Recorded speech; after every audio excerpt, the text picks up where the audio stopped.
Muito bem, meus irmãos, eu quero convidá-los ao Evangelho de João, capítulo 20, versículos 1 a 18. Assim diz a palavra do Senhor. No primeiro dia da semana, de madrugada, quando ainda estava escuro, Maria Madalena foi ao túmulo e viu uma pedra da entrada. Perdão, irmãos, vou começar de novo. A leitura não está boa, não. Vamos lá, Sidney, vai dar certo agora. João 20, versículo 1, a palavra de Deus merece ser lida direito, né? No primeiro dia da semana, de madrugada, quando ainda estava escuro, Maria Madalena foi ao túmulo e viu que a pedra da entrada tinha sido removida. Então correu e foi até onde estava Simão Pedro e o outro discípulo, a quem Jesus amava, e disse-lhes: tiraram o Senhor do túmulo e não sabemos onde o colocaram. Com isso, Pedro e o outro discípulo saíram e foram até o túmulo. Ambos corriam juntos, mas o outro discípulo correu mais depressa do que Pedro e chegou primeiro ao túmulo. E, abaixando-se, viu os lençóis de linho, mas não entrou. Simão Pedro, seguindo-o, chegou e entrou no túmulo, e também viu os lençóis. E o lenço que tinha estado sobre a cabeça de Jesus e que não estava com os lençóis, mas enrolado num lugar à parte. Então outro discípulo que havia chegado primeiro ao túmulo também entrou. Ele viu e creu, pois ainda não tinham compreendido a Escritura que era necessário que ele ressuscitasse dentre os mortos. E os discípulos voltaram outra vez para casa. Maria, no entanto, permanecia junto à entrada do túmulo, chorando. Enquanto chorava, abaixou-se, olhou para dentro do túmulo e viu dois anjos vestidos de branco sentados, onde o corpo de Jesus tinha sido colocado, um à cabeceira e o outro aos pés. Então eles perguntaram: mulher, por que está chorando? Ela respondeu: porque levaram o meu Senhor e não sei onde o puseram. Depois de dizer isto, ela se virou para trás e viu Jesus em pé, mas não reconheceu que era Jesus. Jesus lhe perguntou: mulher, por que está chorando? A quem você procura? Ela, supondo que fosse o jardineiro, respondeu: se o Senhor o tirou daqui, diga-me onde o colocou e eu o levarei. Jesus disse: Maria. Ela, voltando-se, lhe disse em hebraico: Rabone, que quer dizer mestre. Jesus continuou: não me detenha, porque ainda não subi para o meu Pai, mas vá até os seus irmãos e diga a eles: subo para o meu Pai e o Pai de vocês, para o meu Deus e o Deus de vocês. Então Maria Madalena foi e anunciou aos discípulos: eu vi o Senhor. E contava que Jesus lhe tinha dito estas coisas. Amém. Essa é a palavra do Senhor. O pastor Timothy Keller, comentando sobre a ressurreição de Jesus em um dos seus livros, ele fala que a ressurreição é uma notícia tão extraordinária, extraordinariamente boa, diga-se de passagem, que mesmo o mais convicto dos ateus gostaria de parar e prestar atenção sobre a sua mensagem. Ele compara isso a uma correspondência que pudesse, de repente, chegar até a sua casa, um e-mail, quem sabe, melhor ainda para os nossos dias, assinado por um escritório de advocacia famoso, dizendo que você recebeu uma bolada aí de um parente desconhecido. Você nem sabia que tinha, mas estava lá na cifra dos milhões. Você poderia pensar: que golpe é esse, né? Já vi do sequestro, já vi do bilhete premiado. A TIM direto manda para mim: você ganhou, você é o cliente 999 mil. A gente já apaga, nem dá bola, né? Mas se chegasse ali uma correspondência timbrada no seu correio, ó, chegou aí, a boladona, milhões aí para você, da tia Bernadette, lá da Ribanceira. Para mim, claro que você ia falar, é bom demais para ser verdade, né? Mas a gente talvez começasse a abrir aquele envelope dizendo, é golpe, é piada. E tá lá, dando uma espiadela. Custa olhar? Sem nenhum crédito, sem nenhum... custa. Ele está dizendo que essa olhadela é o que qualquer pessoa faria com a notícia da ressurreição, porque parece boa demais para ser verdade. A ressurreição promete o que as religiões juntas talvez não conseguem prometer. A ressurreição não promete reencarnação para você voltar evoluído ou involuído para essa vida, para esse mundo. A ressurreição não promete a não existência ou um nível de paz supremo onde você se une com o universo, com o cosmos. A ressurreição ela não para na paz, ela não para no fim da dor, ela não para na vida sem fim, num reciclo. A ressurreição fala da verdadeira vida após a morte, com a verdadeira história, onde sim haverá paz, sim terá sido o fim da dor, do sofrimento, mas ainda mais do que isso, fala de um mundo novo, ornamentado, novos céus, nova terra, fauna, flora, arquitetura, comunhão, pessoas e Deus com as pessoas, Deus com seus filhos. A ressurreição fala disso, para aqueles que a recebem de Cristo. Essa é a promessa. É essa a propaganda da ressurreição em Cristo Jesus. Mesmo o mais incrédulo dos homens, o mais debochante de Cristo e da mensagem do cristianismo, vai querer dar uma espiada nesse negócio. Porque sem a ressurreição, o que é que vamos colocar no lugar? Muitas vezes nós podemos ter alguns períodos da vida que a gente está sossegado com o assunto da morte. Em paz, não está inquieto, está assimilando melhor isso. Mas eu não sei se a gente deveria lidar bem com a morte. Não fomos feitos para lidar bem com a morte. Não é essa a via normal. Nós não fomos feitos para morrer. A morte é uma contingência negativa do pecado. Então é normal que a morte nos assombre mesmo. É normal que a morte nos deixe apertados mesmo. É de se esperar. Agora, algo muito diferente é viver desesperançado ou desesperado, com medo da morte. É outra realidade. A parte da ressurreição, este assunto pode nos aterrar e acabar com a perspectiva. Por que estamos vivos? Sem a ressurreição, esta pergunta nos deixa na miséria. Devemos recorrer ao existencialismo. Devemos pedir ajuda para Descartes. Viver por viver. Viver para viver. E ai dos sofredores, porque era só viver que nos restava. A ressurreição fala de algo muito maior. Ela fala de algo novo, completo. Ela oferece algo grande, complexo, bom, permanente. Tem tudo a ver com a gente.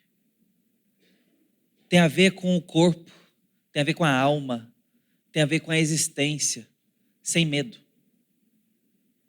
sem ameaças.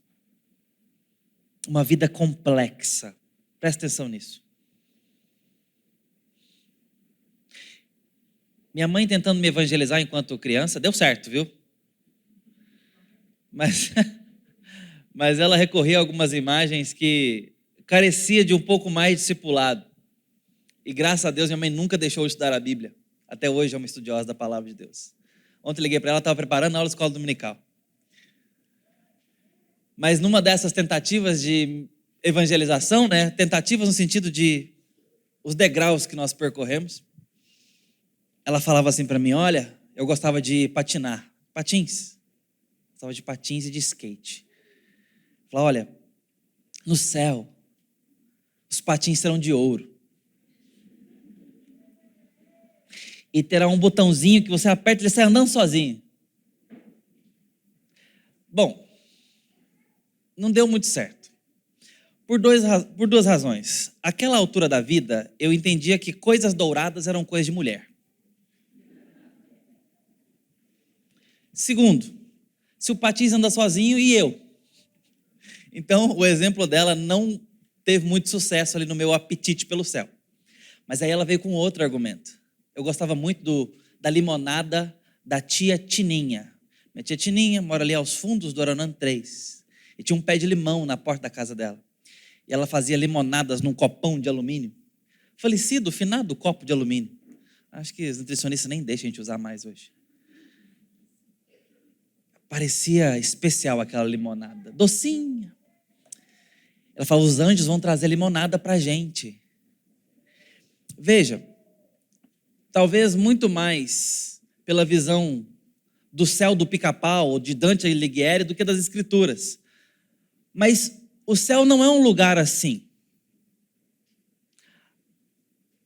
A boa vontade foi 1000 da mamãe. E como eu disse, era um degrau que nós percorremos e cheguei a Jesus. Jesus chegou até mim através da fé da minha mãe, através do evangelho que ela cria. Tá? Para eu não desonrar o discipulado que eu tive com ela. Mas eu preciso dizer para mim, para minha mãe, para nós, para todos nós, que o céu não é um lugar monótono assim. Não é um lugar de vestir branco, pisar em nuvens. Esse é o céu do Pica-Pau. Tocar harpa. O céu é feito de terra, de dentes, de cabelo. O céu é feito de impressões digitais, de unhas. Você já pensou nisso?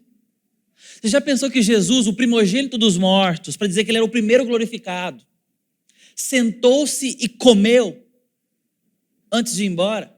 E que as pessoas que caminharam com ele ressurreto não acharam que era um alienígena. Não acharam que ele era um extraterrestre. Era gente e conversaram com ele. Maria, nesse ponto, conversa achando que é o jardineiro. Veja, é um homem. Talvez pela dor, talvez pelo choque emocional, talvez pela obscuridade dos sentimentos, talvez.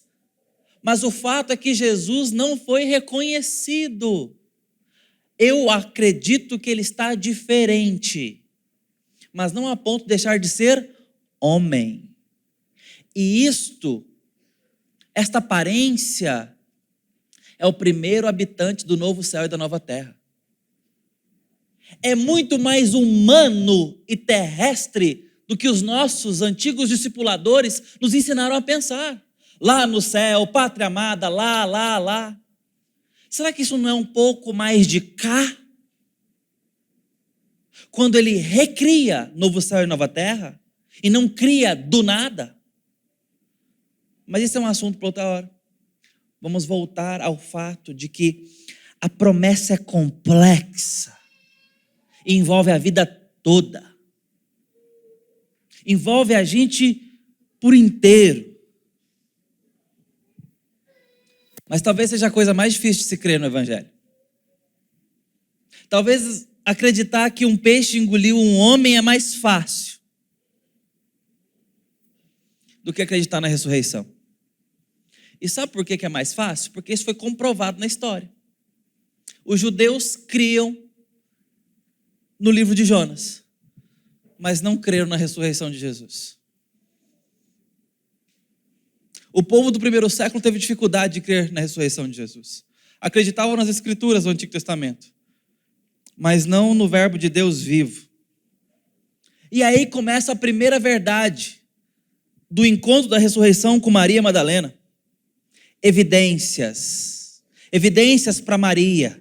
Evidências para Pedro. Evidências para João. Evidências para mais de 500 discípulos de uma vez. Ou numa sequência de fatos. Porque a ressurreição, ela traz para a nossa fé em primeiro lugar, tom completamente racional. E precisávamos disso. A ressurreição, ela vem inundar a vida dos primeiros discípulos de evidências, para compor a arquitetura da fé deles. E isso significa que eu e você não podemos desprezar isso. A nossa fé não é racionalista. Nós não somos frutos do iluminismo, do racionalismo. Nós não somos frutos de uma neo-ortodoxia. Nós somos frutos da fé. Sim, cremos pela fé. É algo espiritual. Mas essa fé, se ela não é apenas racional, ela não é menos que isso. Ela passa pela nossa razão.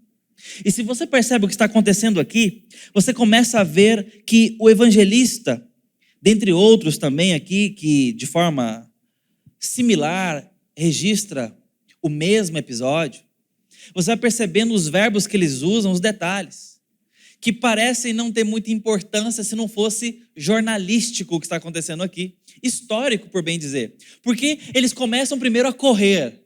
Um corre mais rápido, o outro chega primeiro.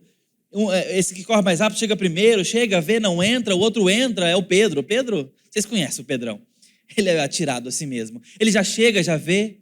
O outro chega, então entra depois e vê. E começam a ver algumas coisas. E eu quero chamar a sua atenção sobre agora o que o evangelista começa a nos mostrar e desenhar na cena. Gente, os lençóis. Que caixas d'água esse lençol tem de tão importante?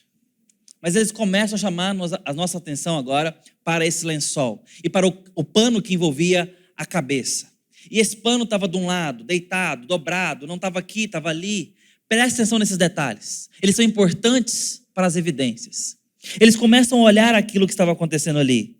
Um entra e depois logo o outro e viu as faixas de linhos deitadas, como que colocadas em ordem e não jogadas. E bem, no outro lugar, o pano que estava sobre a cabeça de Jesus agora estava enrolado ali também, colocado num lugar separado. Eles começam a ver essa cena, mas o que está acontecendo aqui com o verbo ver, que acontece várias vezes, não seria o verbo mais comum para a nossa tradução em português, viu, viram, que seria blepo, ver em grego. O que acontece aqui, escrito no Evangelho de João e também no de Lucas, é que eles começam a teoria em vez de blepo. O verbo teoria é de onde a gente tira o nosso verbo teorizar. Talvez raiz também para analisar com critério. Sabe quando a gente põe a mão no queixo, olhando a situação, e coça a cabeça, fala alguma coisa errada não está certa. E o Tico começa a brigar com o Teco e as equações começam a surgir na nossa cabeça e você começa a pensar, o que aconteceu aqui? Espera aí. Porque diz o texto que eles começaram a teoria, ou a teorizar na cabeça deles. Seria uma tradução muito natural. Mas ainda é o ato de parar e olhar. Ainda é isso. Só que talvez seja mais do que isso. Seja não engolir o que está acontecendo.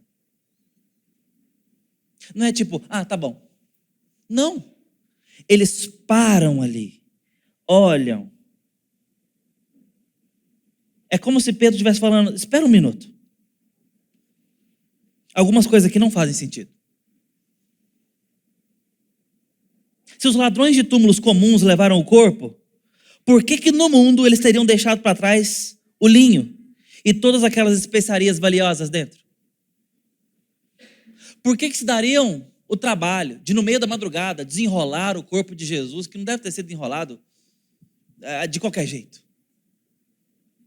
E não só desenrolar, mas desenrolar, dobrar e colocar de um ladinho, pegar o pano da cabeça, desenrolar, dobrar e colocar do outro ladinho. Vejam esses lençóis de linho. Como Pedro está olhando. O que está acontecendo aqui? E se não foram os ladrões de túmulo? Se fossem os discípulos, outros discípulos, eles teriam desonrado Jesus, levado ele pelado? Não faz sentido também.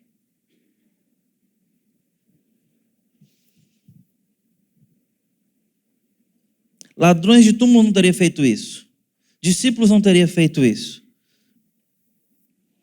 E os guardas, que deveriam estar protegendo o túmulo, ainda estão aqui. Se esses roubaram, já devia ter dado no pé, né? Não está fazendo sentido o que está acontecendo aqui.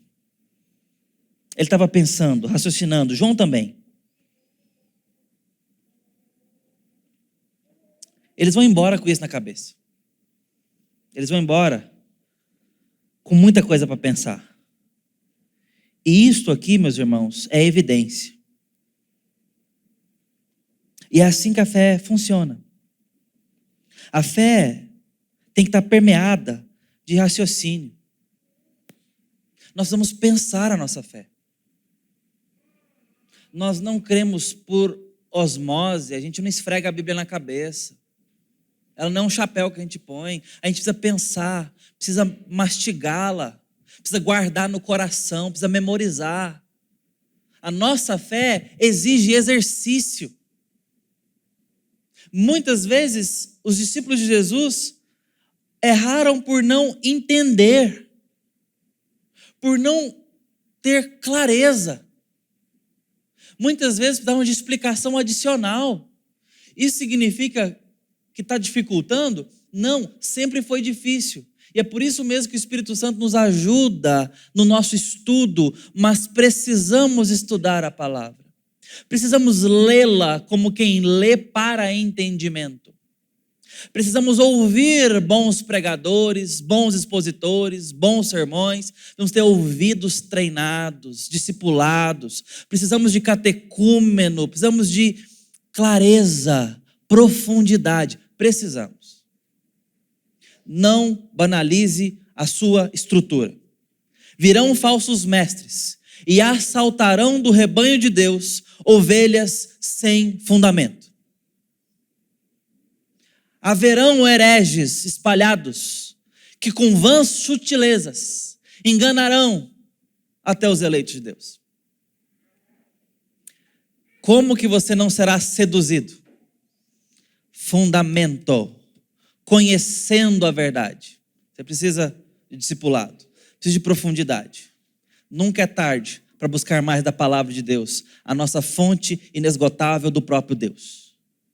Precisamos dela. E a fé cristã, ela vem assim, cheia de raciocínio. Ela nunca vem para nós sem esse exercício. Precisamos desse exercício. A nossa fé, a maturidade, eu digo, ela nunca vem para nós sem o exercício da reflexão. Precisamos. E se não for assim, não duvide. A sua fé terá muitas dificuldades no mau tempo. Se você não aprender a ter raciocínio com a sua fé, a estudar a sua Bíblia, a estudar bons livros para te ajudar a entender a Bíblia, no mau tempo nós não conseguiremos articular a nossa fé, dar razão da nossa esperança. Ela é obviamente mais do que raciocínio, eu sei disso. Claro que a fé é mais do que raciocínio. Só que ela não é menos. Não é menos. Precisamos de clareza. E esse episódio nos dá bastante de evidências para o raciocínio. Eu falei dos lençóis porque eles realmente chamam a atenção, mas o principal argumento aqui é a Maria. A Maria Madalena. Celso foi um dos filósofos gregos que talvez primeiro argumentaram intelectualmente contra o cristianismo da forma mais acadêmica mesmo, assim, mas intelectualmente falando. E um dos seus grandes argumentos contra o cristianismo do seu tempo era Maria. Eu vou citar as palavras dele. Vou abrir aspas para citar Celso, o filósofo. Como alguém pode esperar que um homem racional ouça o testemunho de uma fêmea histérica e acredite? Fecho aspas. Esse é o argumento do Celso, perseguidor dos cristãos. Maria Madalena, dizia ele, é o calcanhar de Aquiles, ou seja, o ponto fraco da fé cristã. Por quê? Porque toda a veracidade da fé cristã depende da ressurreição. Se Cristo não ressuscitou, pode jogar o resto fora. Pode. Não tem o menor sentido. Falamos disso na introdução desse sermão. E o arauto que liga a cruz, o túmulo e todo o Antigo Testamento, a continuidade dessa mensagem, ao futuro do cristianismo, é uma mulher ex-endemoniada, que não tinha credibilidade nas ruas. E uma mulher. As mulheres não eram as quem assinavam as grandes obras dessa época, não eram arautos de nada, não eram aquelas que portavam as notícias e não eram oficiais para nada. E Celso dizia, aí está o ridículo da fé cristã. Não tem como você dar crédito a um negócio desse. Mas Mateus, Marcos, Lucas e João, todos eles repetiram em uníssono. Maria Madalena foi a primeira a ver Jesus e trazer as notícias. E sabe o que isso se tornou? Não o calcanhar de Aquiles ou o ponto fraco da narrativa cristã. Muito pelo contrário. Logo os primeiros historiadores começaram a pensar, a única razão que alguém teria para colocar Maria nesse elo tão importante, sustentador da fé cristã, é se fosse verdade. Se fosse histórico. Se fosse uma história inventada justamente por essas razões todas, não faria sentido nenhum colocar Maria. No mínimo colocasse uma mulher menos problemática na história e na reputação. Não, é a Madalena. Por quê? Porque é verdade. Não foi outra pessoa. E isso que poderia ser uma ameaça para uma história fictícia, para uma história verdadeira, se compõe por verdade. Por que tem que falar do linho dobrado? Da correria deles? Coisas que não importam para a mensagem. Porque foi verdade. Embora são fatos selecionados de um monte de outros fatos, que não têm, de fato, importância para a narrativa, estes fatos são relatados porque são verdade. A única explicação plausível é que isso aconteceu. Paulo, lá na primeira carta aos Coríntios, capítulo 15, fala que mais de 500 pessoas viram Jesus. E Paulo disse, isso é de conhecimento público. E nesse documento público, essas pessoas estão, na maioria, ainda vivas. Elas moram nessa cidade. Muitas testemunhas ainda estão por aí nas igrejas. Você pode, naquele tempo, podia ir falar com elas. E elas dariam relatos sobre ter visto Jesus que Maria viu. Muitas testemunhas oculares. Muitas pessoas viram isso. Mas a Maria foi a primeira evidência. A segunda evidência é que essas pessoas foram completamente transformadas. não só Maria e os discípulos, mas essas centenas de pessoas viram Jesus e começaram agora a dar notícias sobre isso. Quando é que Paulo viveu? Na época do imperador Nero. Qual foi a perseguição de Nero? Ele botou fogo em crente. Mais ou menos uns 20 anos depois da ressurreição. Essas pessoas ainda estavam vivas, irmãos. Era para o cristianismo ter acabado. O maior líder morreu. Por que tem cristão sendo queimado nas ruas? Se na época da crucificação, perdão, os próprios discípulos se esconderam de medo de uns guardas com lança na mão. Nero está colocando fogo em crente. E tem crente para ser queimado porque não nega Cristo. Qual a possibilidade disso? De Paulo ser espancado 3 vezes? Qual a possibilidade dessas coisas acontecerem? De pessoas serem levadas ao Coliseu, amarradas por carroças opostas e chicoteadas para os seus membros serem dilacerados do corpo?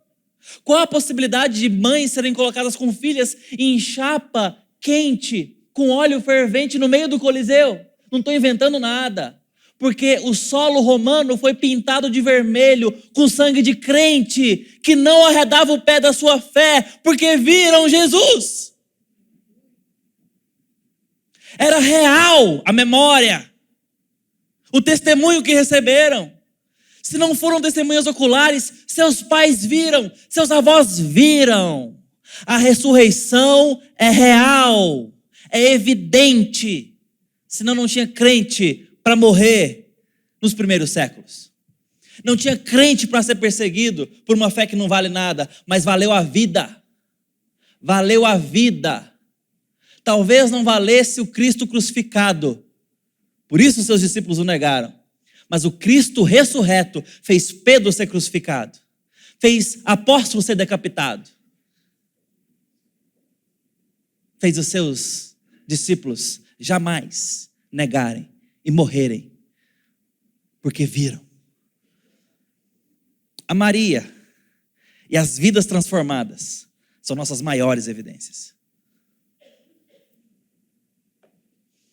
Só faz sentido se entendermos dessa forma. Mas é mais do que isso, irmãos. Esses irmãos tiveram a vida transformada, a visão de mundo transformada. Começaram a adorar, começaram a ter uma fé renovada. O homem Deus ainda estava vivo e andando. Começaram a dizer que houve uma ressurreição. Pessoas viram. E é por isso que o comentarista japonês Shunkaku Endo diz o seguinte: se você não acredita na ressurreição, será forçado a acreditar que algo que atingiu os discípulos, o algo que atingiu os discípulos, foi de algum outro evento tão incrível, tão diferente, tão importante, ainda com a força igual à ressurreição. Em outras palavras, se você não acredita na ressurreição, você tem que pôr outra coisa no lugar com um peso igual, com a mesma força eletrizante. Porque aqueles homens não são mais os mesmos. Aquelas mulheres não são mais as mesmas. Volta ao Shunkaku.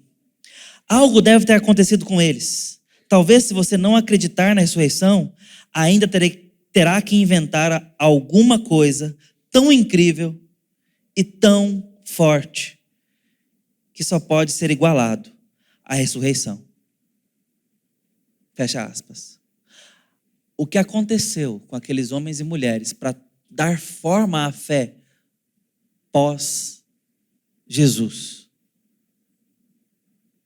tem jeito e andado de algo tão forte e avassalador, tão transformador, quanto de ver Jesus ressurreto dos mortos.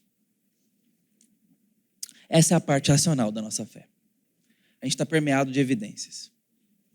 Mas a parte final desse texto mostra que a nossa fé é mais do que evidências, é mais do que raciocínio, é mais do que lógica e sentido. Claro que é.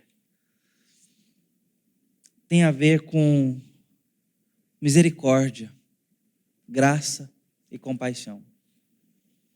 Jesus enche aquele povo de evidências, se mostra.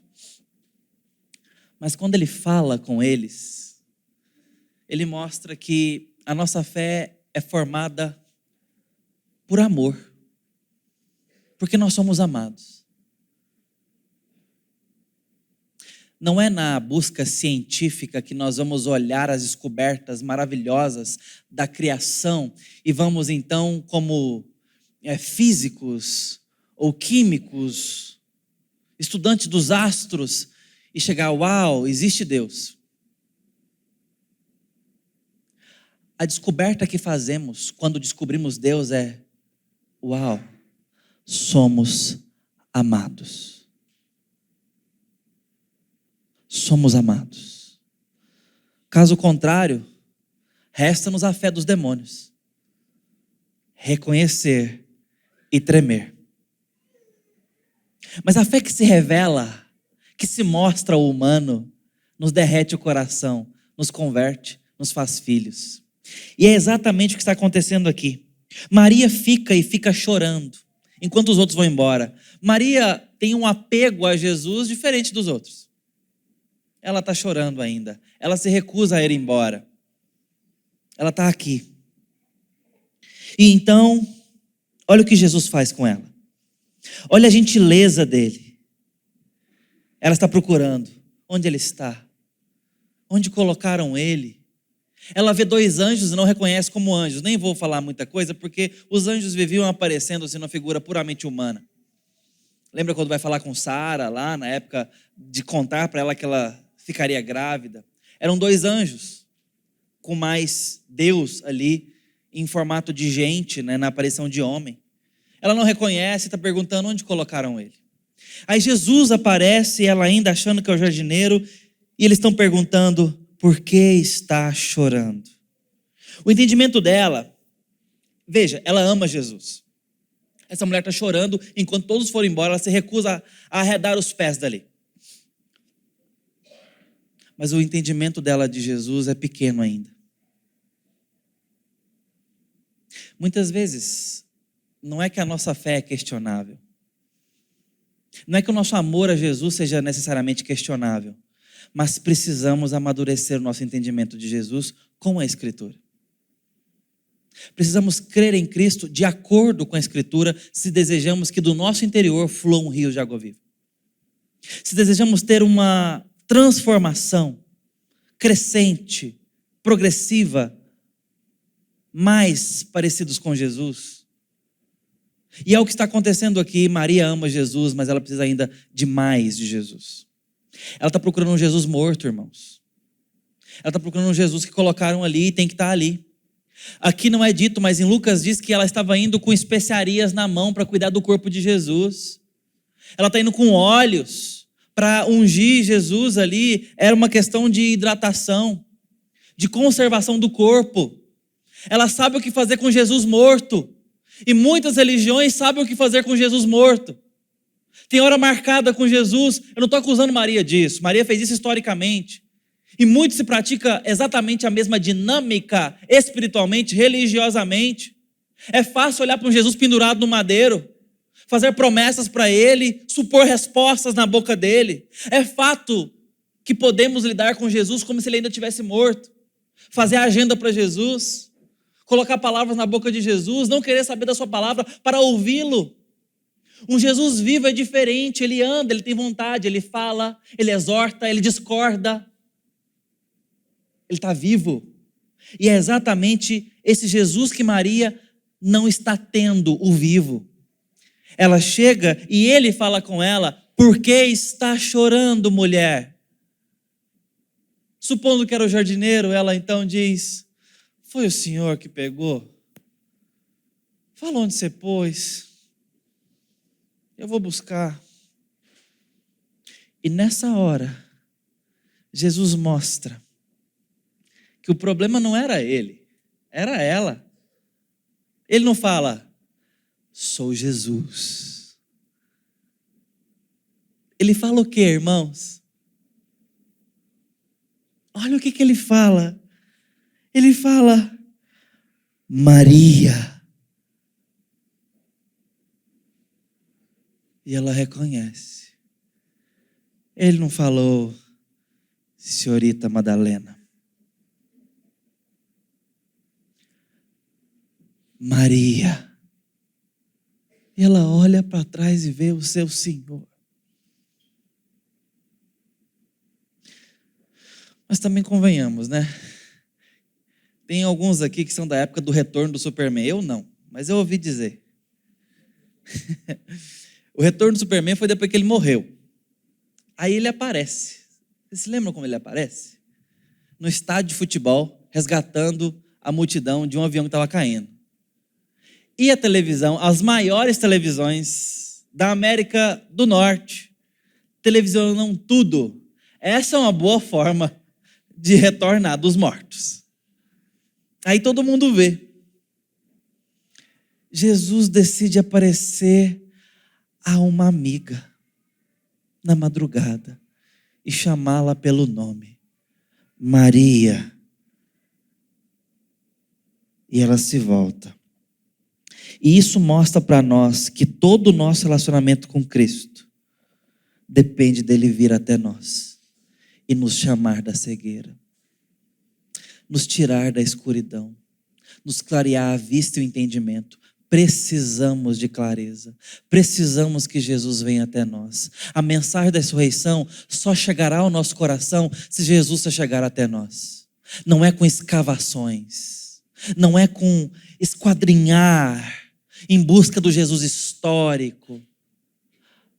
O Cristo ressurreto precisa vir e falar o nosso nome, falar o nosso coração. E é isso que essa passagem está revelando: graça. Ela é a primeira pessoa na história a ter encontrado o Cristo ressurreto. Lucas fala que essa mulher era habitada com 8 demônios. Demônios são seres, né, que tomavam as pessoas, essas pessoas andavam seminuas, agressivas. Era tudo isso que acontecia. Jesus escolhe essa mulher, uma pessoa que teve a mente reformada, uma pessoa de descrédito, que era agressiva, indesejada, para ser o pilar da sua mensagem. E diz para ela: vá anunciar aos outros. É isso que a ressurreição é capaz de fazer com a gente. Evidencia a graça, não o mérito. Ninguém vai ser salvo por suas obras. Ninguém vai ser salvo porque é bom, porque tem uma conta bancária boa, porque é respeitado pela internet, porque é conhecido. Ninguém se chegará a Deus porque tem uma família boa, porque é certinho na vida. Nós só podemos ter comunhão com Deus se Jesus se chegar a nós e nos perdoar os pecados, morrer por nós e se aparecer pelo Evangelho aos nossos olhos, aos nossos ouvidos. E nesse sentido, o mais vil dos pecadores, os mais indesejados, os loucos desse mundo, os incapazes, poderão ser seus verdadeiros mensageiros poderosos diante de todos nessa terra. É isso que acontece com Maria. Maria Madalena, a ex-endemoninhada, é o arauto da ressurreição. É a brasa de Deus para tornar as coisas grandes do mundo pequenas e as coisas poderosas em frágeis. Porque Deus escolhe gente que Ele quer para fazer a sua obra maravilhosa. Jesus não salva com base em pedigree, salva por amor. E é esta a mensagem da ressurreição: amor, amor. E nessa hora Maria se descobre, se redescobre e percebe que caminhar com Cristo não é buscar quem somos lá dentro. Caminhar com Cristo é a possibilidade de se descobrir fora de si mesmo, olhando no olho do seu amado. E essa é uma mensagem que esse tempo não está pronto para ter. Ou se perdeu a vontade de tê-la? Quando os gurus estão falando, procure-se dentro de ti mesmo e te afirme-se. Você é poderoso, é gracioso. Ouro fino de Ofir. Resgatei uma, né? Desculpa.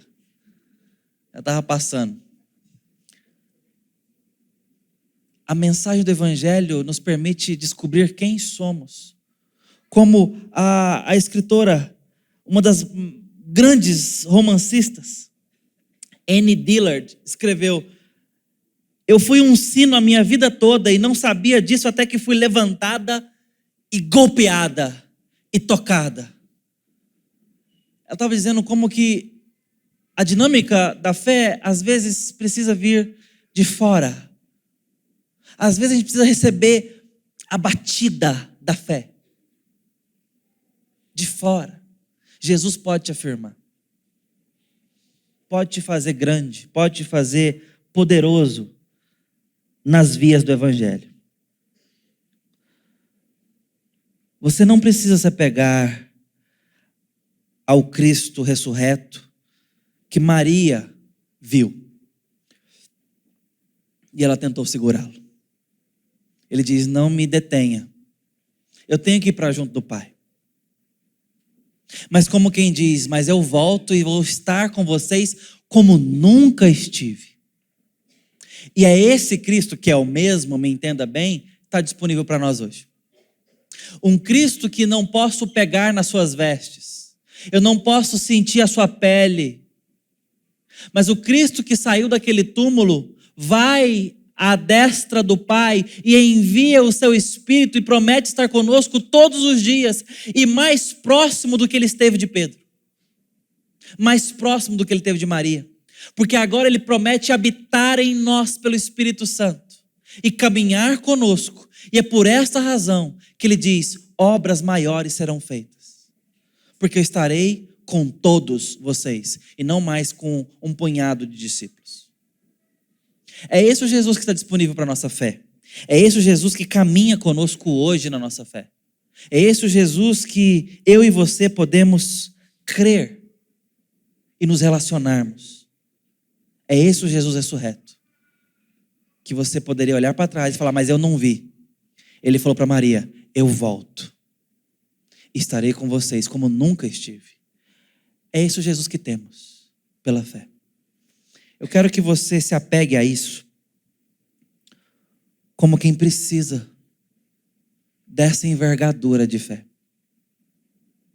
Evidências e graça misericordiosa. Esse Jesus pode te fazer um arauto da mensagem do Evangelho, para dar esperança para o mundo desesperado. Novos céus vêm aí, mas também vem uma condenação. Aqueles que estarão com Cristo terão a mensagem de esperança, e você pode levar essa mensagem para outros. A minha fé vale até a minha vida, porque eu creio em Jesus Cristo. Ele é real em mim. É como se a gente estivesse vendo Jesus. Que Deus aumente-nos a fé, queridos irmãos. Nos dê uma mensagem poderosa da ressurreição, para que possamos lidar com a morte e conviver, crendo que Jesus voltará. Vamos orar. Ó Deus bendito, nas tuas mãos colocamos a nossa esperança. Nas tuas mãos colocamos a nossa fé. Precisamos do Senhor. Precisamos crer como Maria precisou crer. O Senhor não nos dará o lado para tocar como Tomé, como a Tomé, mas bem-aventurados que não viram e creram. Esses somos nós, Senhor. Ajuda-nos a crer mais. No nome santo de Jesus. Amém.